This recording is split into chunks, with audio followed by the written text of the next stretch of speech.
Friends, இன்றைக்கி நம்ம தோட்டத்தில் பார்த்தீங்கன்னா இந்த டேபிள் ரோஸை பாருங்கள் எவ்வளோ டார்க் கலராக எவ்வளோ பெரிய செடியாக வளர்ந்துருக்குன்னு. குட்டி டப்பாவில் தான் வச்சுருக்கேன், ஆனால் பாருங்கள் எவ்வளோ பெருசாக வளர்ந்துருக்குன்னு.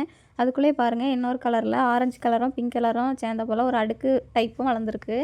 இதை வந்து நம்ம இப்படியே விடக்கூடாது, இதை தனியாக எடுத்து வச்சிடணும். ஏன்னு பார்த்தீங்கன்னா இது அந்த ஒத்த செடி வந்து ரொம்ப பெருசாக வளர்ந்துருக்கனால இதை வந்து கூடாலே வச்சோம் அப்படின்னா கொஞ்ச நாள்லேயே இது வந்து பட்டு போகிறதுக்கு வாய்ப்பு இருக்குது. பாருங்கள் இப்போவே ஃபுல்லாக இந்த செடியை அந்த பெரிய செடி வந்து கவர் பண்ணிவிட்டு அதனால் இந்த நம்ம தனியாக எடுத்து இன்னொரு பாட்டில் ரீபாட் பண்ண போகிறோம். பாருங்கள் இந்த செடியை நம்ம இப்போ தனியாக எடுத்தாச்சு. இந்த மாதிரி நம்ம வந்து வேறு செடி எல்லாத்தையும் நம்ம வந்து தனியாக பிடுங்கி எடுக்க போகிறோம். எடுத்துகிட்டு நம்ம வந்து இன்னொரு தொட்டி ரெடி பண்ணி அதில் வந்து மண்கலவை போட்டு நம்ம அதில் செடி வைக்க போகிறோம். பாருங்கள் இப்போ நான் எல்லாத்தையும் பிடுங்கி எடுத்தாச்சு. எடுத்த செடிகள் எல்லாத்தையும் எடுத்துகிட்டு வரும்போது பாருங்கள் போன தடவை நம்ம வந்து ரீபாட் பண்ண செடி எவ்வளோ அழகாக இருக்குன்னு. இது வந்து பன்னீர் ரோஸ் கலர்.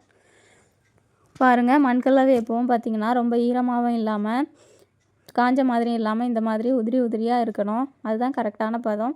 நம்ம இப்போ பிடுங்க செடி எல்லாத்தையும் இதில் வச்சிடுறோம். பாருங்கள் இது வந்து ஏற்கனவே இந்த செடி வந்து நல்லா வேற விட்டுருக்கனால நான் வந்து கட் பண்ணி வைக்காமல் முழு செடியாக அப்படியே பிதைச்சி வைக்கிறேன். இந்த மாதிரி நம்ம வந்து ஒரு 3 பீஸ் நமக்கு வந்து இருக்குது. அது எல்லாத்தையும் இதே தொட்டிக்குள்ளேயே வச்சுருவோம்.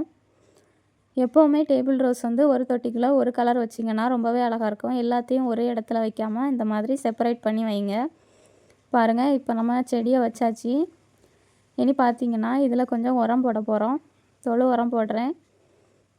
செடி வைக்கும்போதே உரம் போட்டுட்டிங்கன்னா அது வளர ஆரம்பிக்கும் போதே அந்த உரம் வந்து நமக்கு வந்து சத்தை கொடுத்து செடி நல்லா ஆரோக்கியமாக வளரும். பாருங்கள் செடியை நம்ம வச்சாச்சு. இனி என்ன பண்ண போகிறோம் அப்படின்னா செடிக்கு வந்து தண்ணி ஊற்ற போகிறோம். தண்ணி எப்போவும் நம்ம வந்து தெளித்து தான் விடணும். நிறைய ஊற்றிட்டோம் அப்படின்னா மண் வந்து இறுகி சீக்கிரமே பாசி பிடிச்சி அந்த செடி வந்து வளர